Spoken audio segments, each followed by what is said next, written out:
obsession. I love crappy romantic comedies. Yeah, yeah, it's a cliché. I can't help it. I love them. All those movies have that scene, you know? The girl is at her wit's end.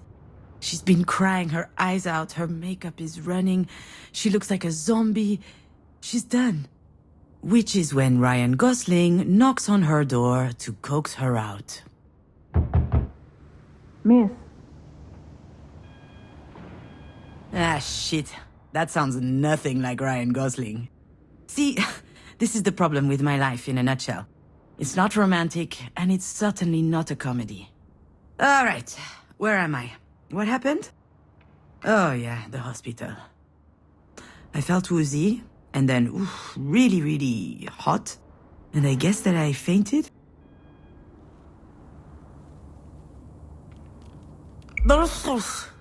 And that's putting it mildly. I'll be alright though. Are you sure? Aha, as if I could be sure of anything. Still, I should probably update my guardian angel. Actually, now that I think about it, maybe there's something I know for sure. If I have to spend one more second lying on this filthy floor... Yes, I'm sure. I'm good. I just had a little bit of a moment. A big moment. But it's over now. Sorry, I ducked out. I'm already feeling much, much better. I can hardly tell her the truth, can I? Most people don't actually want you to be honest with them. I'll be out in just a second. Those weren't here before. Do you think they have any idea where they are? I'm sure this comes as a shock, but it is crucial that you understand the situation. Your mom had a brain aneurysm. Do you know what that means? Mom. Funny. I could never get myself to call her mom. She's always been married to me. As I understand it, it's a weakened artery wall? Correct. And that artery ruptured, which caused a hemorrhage. It is a serious situation. We need to prepare for whatever happens next very quickly indeed. I've watched enough Grey's Anatomy to know that this is not good. I don't know anything about medicine. I work in administration. It's mostly paperwork. I am not going to tell her that I'm a failed screenwriter. She would never take me seriously. Anything related to medical care will be my team's responsibility. But you are her trusted advocate. I'm so sorry, you should be her what aware. now? Do you not remember? This is the reason we called you. We have your name and your number, which means that you signed the release. I have no idea what she's talking about. And since she is not able to express her will, it falls to you to speak on her behalf. But I presume you discussed that when you went through the process. So you must know that there are a number of options to consider. I don't believe it! She put my name on the form without asking me. She must have forged my signature. It's hardly a surprise. She's always done that kind of stuff. I've had my share of this kind of responsibility, and it didn't turn out well. However, my dear mother doesn't seem to understand. Of course, Jan will have her say, and if we disagree, all hell will break loose. Pitting us against one another at a time like this, that's exactly what my mother would do. I feel trapped, like a fish in a barrel. Oh, come to think of it, I would love that. A 30-second memory, and not a care in the world. Fear me, sharks, for I am the terror of the oceans. That reminds me of the nickname I got during swim class in middle school. Sea Hag. Haters, all of them. I'm sorry, Miss Fortin? Demange. I went back to my maiden name. I'm sorry, that wasn't in your file. Listen, I understand that this is all very sudden, but we don't have a lot of time. We need to focus. We do indeed. Why do you think I'm here? Let me be clear, miss. I'm not your enemy, I'm just the on-call physician. So we can work together to help your mother, or we can wait 7 hours, 22 minutes, and 17 seconds. And then I can go home, and you can pick up the conversation with Dr. Zorzan instead. But I should warn you, Zorzan is an old coot. No, you're right. I'm sorry. Okay. I guess I deserve that one. It's okay. I understand. It's not an easy situation. Our major concern right now is the hemorrhage is spreading. There's the risk of a cerebral vasospasm. That is a complication which could severely affect her brain. Is she going to die? We're doing our best to make sure that doesn't happen. But there could be long-term consequences. This sort of event severely impacts the body, and mental functions may also No, be it impaired. can't be. I need to know if you and your mother will be able to deal with that sort of complication. I'm not ready for this. Holy... What do you mean? To be completely frank, if we're able to pull your mother through this, there's only a small chance she'll be like she was before. Small? How small? Smaller than that. In all probability, she will never be quite the same. Some people would prefer not to keep living under such circumstances. That rather their medical care were geared more around letting go as gracefully as possible. What I need to know is, what would your mother want? I don't know how to answer that. Last time she told me she wanted something, it was... to be in MoMA. Excuse me? MoMA? The museum in New York. Miss Demange, Wait, your mother's that Marie Demange? The artist? Ah, there it is. Works every time. Once people figure out who Marie is, snap! Their whole demeanor changes. They feel like they know her somehow. Yeah, the Marie Demange. And I'm her assistant, I guess. I handle the business, the management, the press, so that she can be fully dedicated to her art, you see? Anyway, the other day, I got a call from Centre Pompidou. They want to do a retrospective on her life and work. Can you imagine? The billboards, the crowds, the press, the whole shebang. And I'm like, hell yeah!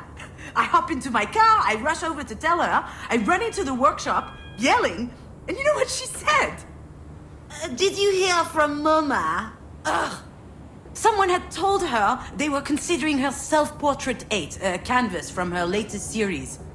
A whole exhibit in Paris, on the other hand, she didn't care. So, that's my mother. Most of the time, I don't know. I have no idea what she wants. I know what I'm asking isn't easy. I can give you a little time to think. Like that would change anything. Yeah. I suppose I need to think about it. I'm sorry, I gotta go.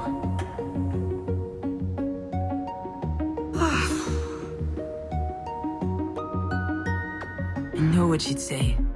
That I'm running away again. What did she expect? That I just show up and what? Decide whether she lives or she dies? I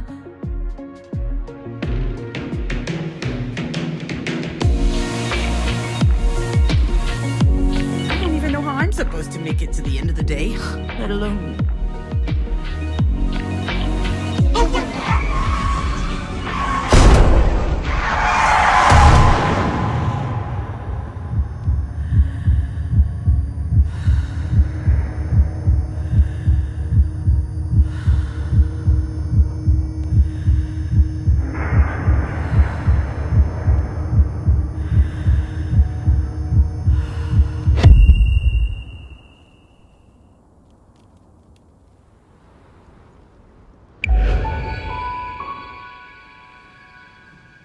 I remember, Diane and I found an injured bird in the backyard. It was tiny.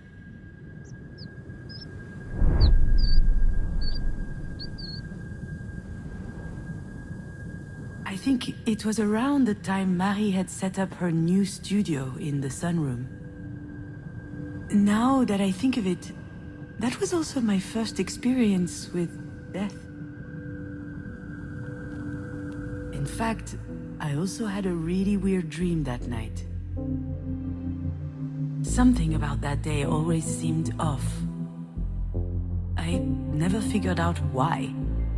And why am I thinking about this now?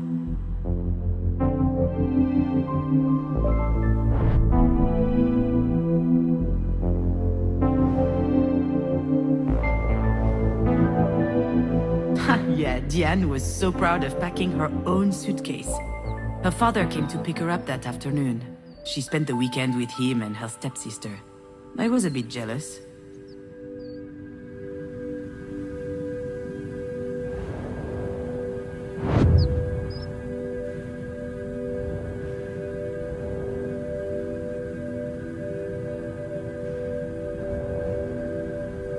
I think I saw a big shadow moving down the hallway that night. I imagined a monster bird was visiting us. For a long time, I thought it was just a strange dream.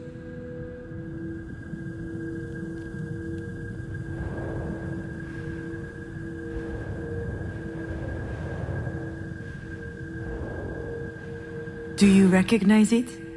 This is the mobile that Marie made me before I was born. It's exquisite and delicate. I loved it. And you did too. I think I still have it, in a box somewhere.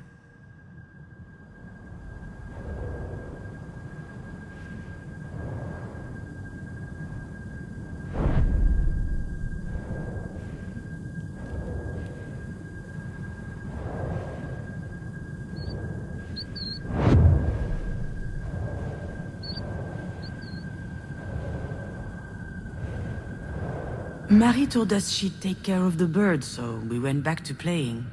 I never saw it again, and when I asked what happened, she said it just flew away. I was so relieved.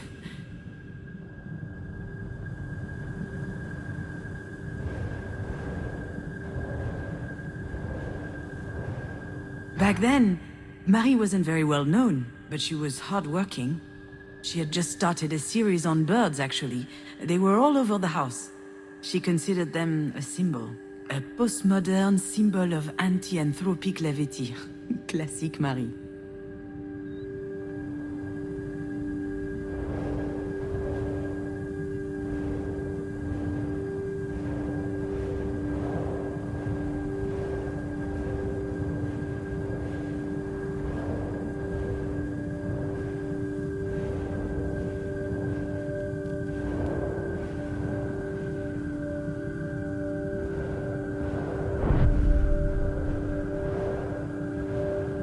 Now, I know for certain that someone was in the backyard that night.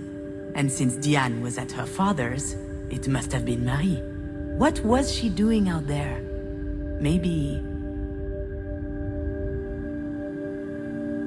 The nest was high up in the tree, but the wind blew it down. The bird was obviously young. It was a big fall. It must have been badly hurt. I didn't realize it at the time.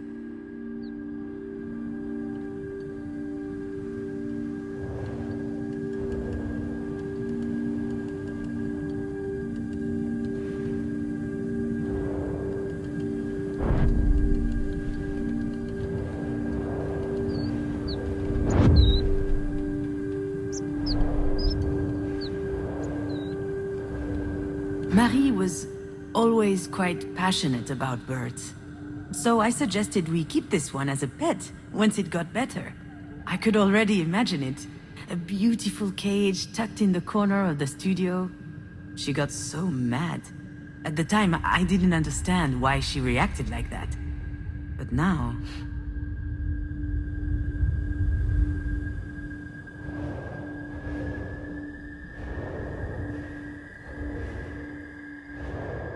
Maybe Marie killed the bird. That's what she was doing out there in the middle of the night, burying it in secret. And it might sound strange, but I also understand why she did it.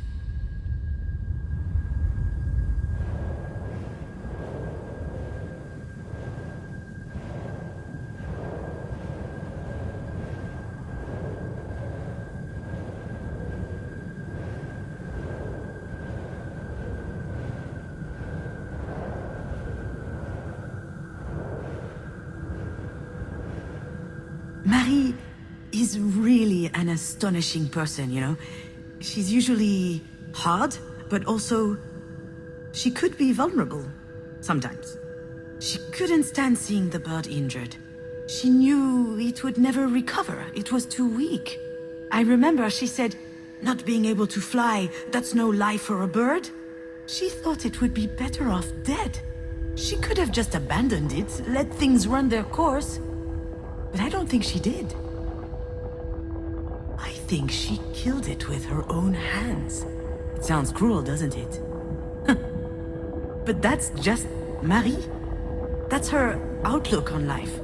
She's all or nothing.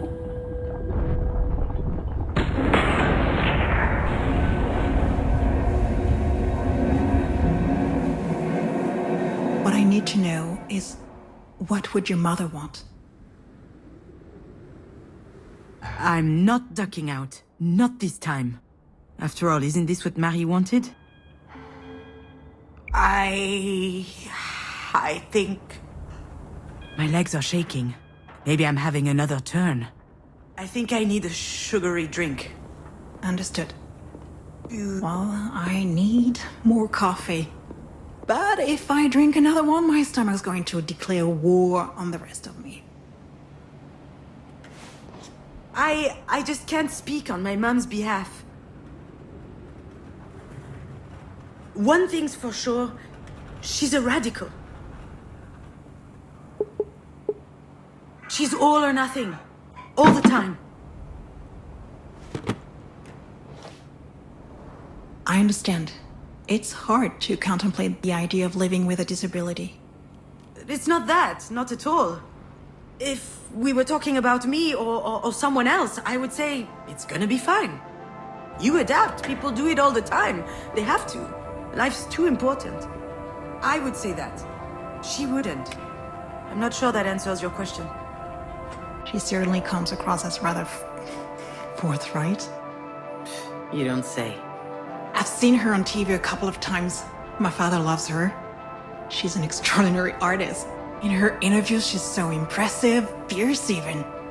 It must be quite something to be the daughter of someone so talented. I've heard this one before. That's a polite way to say, it can't be easy to have a nutcase for a mother. Yes, it's quite an experience.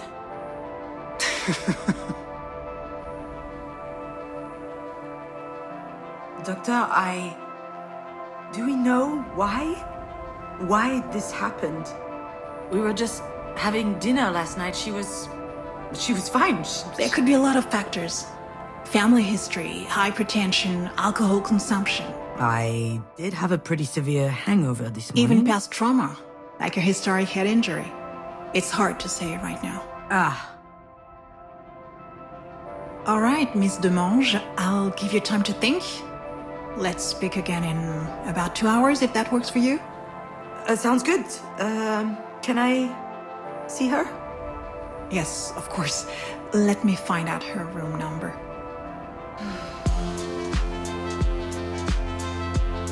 I know what I have to do, what I should do. It wasn't that long ago that I could write this kind of scene without breaking a sweat. I step into the room, there'll be tubes everywhere, beeping sounds. The audience will know that it's serious. Then I start bawling my eyes out. I collapse on my mom's bed, pouring out snot from my nose. Or maybe I'll be dignified, stony-faced, standing quietly in the corner. Close up on my face. They'll see I'm suffering. Deep inside, a single tear rolls down my cheek. That's exactly how it will happen. Or what should happen. There's just one problem.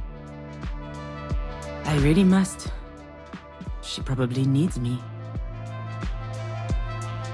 I don't know why, but I can't open that door.